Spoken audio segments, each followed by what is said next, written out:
Even in the late summer season, frost would be significant enough to kill what made it through the long growing season. When crops made it to the harvest and the crops were left in the fields, howling winds would blow over the groupings and would sometimes bury the stalks during the first significant snow. Risk was prominent in this period. It took every bit of caution to determine when to avoid loss of yield prior to the onset of winter. Winter wheat sometimes failed if the winter was overwhelmingly cold for extended periods. The winter of 1830 is something entirely different. The winter of 1830 began typical, as many winters do, very mild on the prairies out here. Towards the latter part of December, it began with sleet and snow, and then the winds came on and continued to blow, and then of course you have the blowing and drifting snow. But all through that year, through that winter, the snows accumulated through December and through January, and then by some accounts there are 3 and 4 feet of snow on the ground, and then of course drifting higher in other areas as well. When that happens, you've left your corn out in the fields, which is really typical. They've cut their corn, they put it into shocks, and they leave it out in the fields until they need to bring that in, whether it's for taking to the mill to have ground for cornmeal for themselves, whether it's to feed livestock. In years where you've got heavy snow and high winds, you can lose that corn out in the field. The corn shocks blow over, they're lost underneath the snow, and you can no longer find that. You get the heavy crusts of ice on top of the snow, which in the winter of 1830-31 they had intermittent warming spells where they would have more rain fall and then freeze on top of the ice, and so it became very difficult that year to support both themselves and their livestock.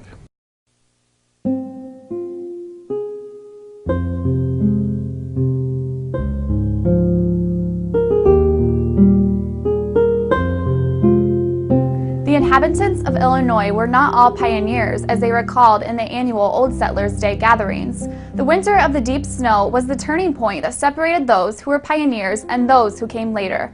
Such an event as the winter of 1830-31 would forever be remembered for years to come and define Illinois for its strength to survive even the harshest winters that had ever been witnessed. Those who came from the South and the East passed down through the generations their stories of struggling through the landscape in howling winds and drifts of snow. To the people that settled here in Illinois, if you came in the spring of 1831, it doesn't matter if you're clearing the land, building your cabin, you're on virgin land, you're not a true pioneer in Illinois. The only true pioneer in Illinois is the one who came before and had to live through that winter of 1830-31. So they really use that as the benchmark.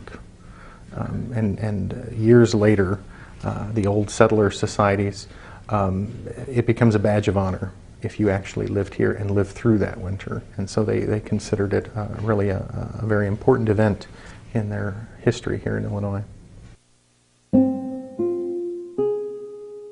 One whose life had been spent in southern New England can form little conception of such a winter.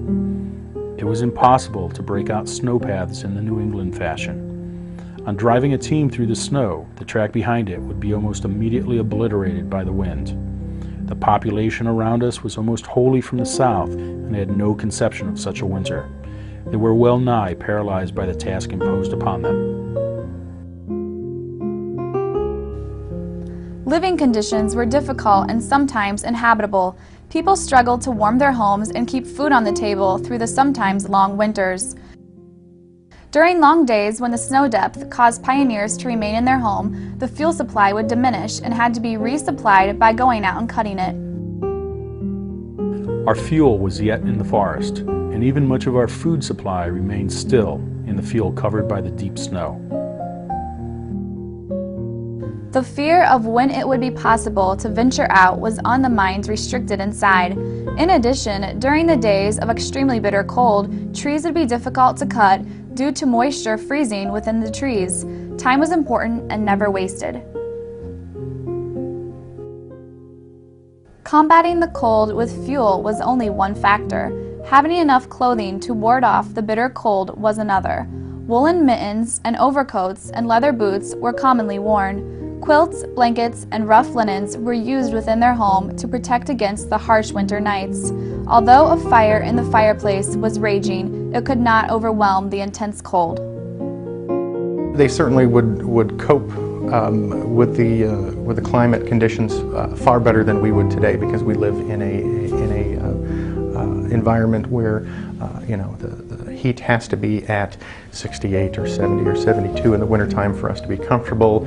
It has to be at that same temperature in the summertime for us to be comfortable, taking all the humidity out of the air, of course. You know, they're used to more extremes in the temperature because that is their environment. Their homes are not as well insulated and as well sealed as ours today. And so it's not uncommon to hear people talk about the wintertime. Even today when we have visitors here to Lincoln Log Cabin, somebody will say, well, my grandmother, or I remember as a child myself in the wintertime, you know, we'd get out of bed in the morning and there would be frost on the blankets, and the frost comes from the condensation from their breathing during the night, because the home isn't well heated. In the wintertime you're going to have, you know, men wore capes, men wore shawls as well when it's cold, men wore a house coat inside, because really it's about keeping yourself warm. And so, you know, they're dressing in layers, but chiefly it's wool, and that wool cloth is used to produce heavy coats and things like that to keep you warm. Transportation during the winter of the deep snow was extremely difficult.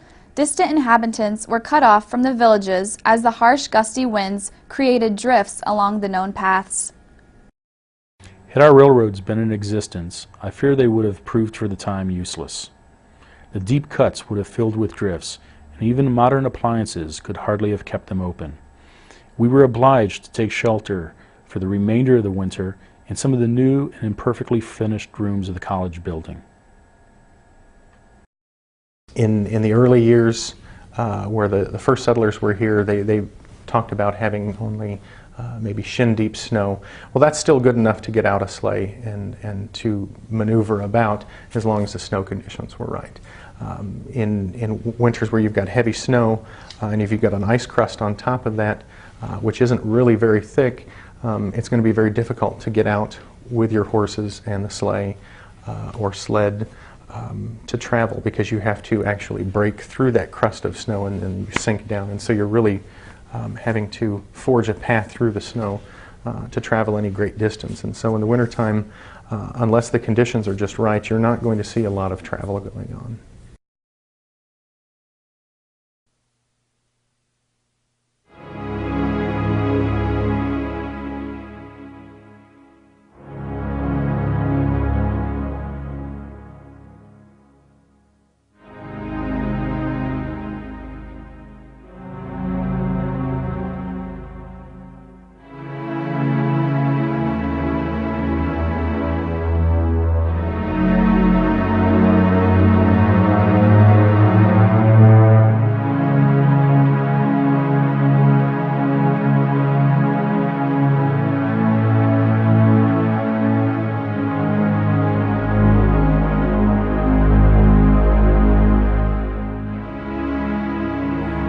The calm, warm weather would end as the harsh north winds started to howl on December 10th. Mother Nature came with a vengeance that would forever be known as the winter of the deep snow. The cold wave that swept across the Midwest from Canada on the 21st dropped the temperature to minus 28 degrees at Fort Snelling in Minnesota. The Arctic blast chilled the entire Midwest for 10 weeks. Even those who lived in Texas felt the blast of the north. Throughout the winter, cold waves would leave a lasting impression on those who witnessed the wrath of the north. Periodically, temperatures would rise and leave a layer of ice, which made travel nearly impossible. While attempting to travel to Illinois College, Mr. Beecher was caught in Vandalia during the Christmas holiday and stayed with new acquaintances until travel was possible. Mr. Beecher did not remain at Vandalia till the end of the conflict, but returned during the Christmas holidays to Jacksonville. Simultaneously with the commencement of his journey occurred the historic deep snow, and he found himself weather-bound at Hillsborough, but at the hospitable home of our dear friends Mr. and Mrs. Tilson. There he met Mr. Charles Holmes, a noble friend and benefactor of Illinois College. As the temperatures quickly dropped, rain fell over the Illinois prairie and caused a man riding a horse to freeze to his saddle. Another story described a family caught in what was known as the Cold Friday. The family of 8 had stopped as the snow fell and the wind swept across the open prairie. They did not escape the wrath of the skies that night and were found dead, huddled near their wagon. On December 29th in Kansas City, Missouri, the snow blanketed the earth to a depth of 30 inches. Another witness recorded that 41 inches fell in northern Missouri. Well, the winter of deep snow in 1830 and 31 was characterized by the passage of several rather deep mid-latitude cyclones. And with each cyclone that passed, or area of low pressure, each one would go through Indiana, and then about 70 to 80 miles northwest of the low track, you'd have heavy snow across central and parts of east central Illinois. Now, with each progressive storm, you would have a foot of snow, and then another one would come through and dump another foot of snow, so you had successive layers of snow, and by the time it was all said and done, upwards of 4 feet of snow had fallen in the region. The wildlife was also a victim of the harsh blowing snow. Unable to move quickly to escape the hungry wolves, carcasses were found scattered across the prairie. The dwindled supply of feed for buffalo and no place to graze left a smaller population to roam the prairie in the coming spring. As the last frost faded in the warmth of the springtime sun, work began to prepare for next winter's grip on the region. Many throughout the region escaped the chilling nights and the deep snow. For Dr. Sturdivant, the sorrow of the winter returned and his life changed forever. Spring came, and with it a great sorrow. Our darling boy suddenly sickened and died in our arms after an illness of but a few hours. Nothing remained for us but to tenderly bury his loved form in a grave surrounded by a little wooden enclosure on the lone prairie and go on with our work. My wife's heart was almost broken. She never recovered the full buoyancy of her spirits, though several years of happily married life still remained to us. This and many others will be forever remembered in the stories from the winter of the deep snow.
Even in the late summer season, frost would be significant enough to kill what made it through the long growing season.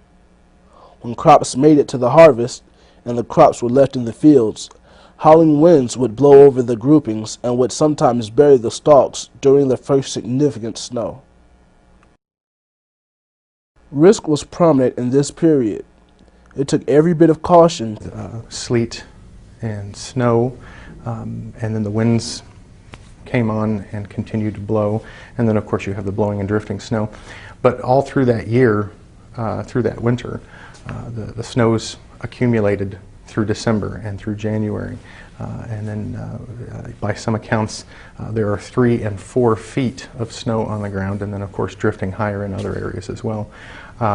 When that is snow, and you can no longer find that, you get the heavy crusts of ice on top of the snow, which in the winter of 1830-31 they had intermittent warming spells where they would have more rain fall and then freeze on top of the ice, and so it became very difficult that year to support both themselves and their livestock.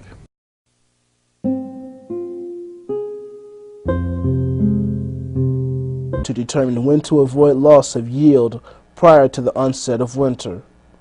Winter wheat sometimes failed if the winter was overwhelmingly cold for extended periods. The winter of 1830 is something entirely different. The winter of 1830 began typical, as many winters do, very mild on the prairies out here. Towards the latter part of December, it began with, what happens, you've left your corn out in the fields, which is really typical.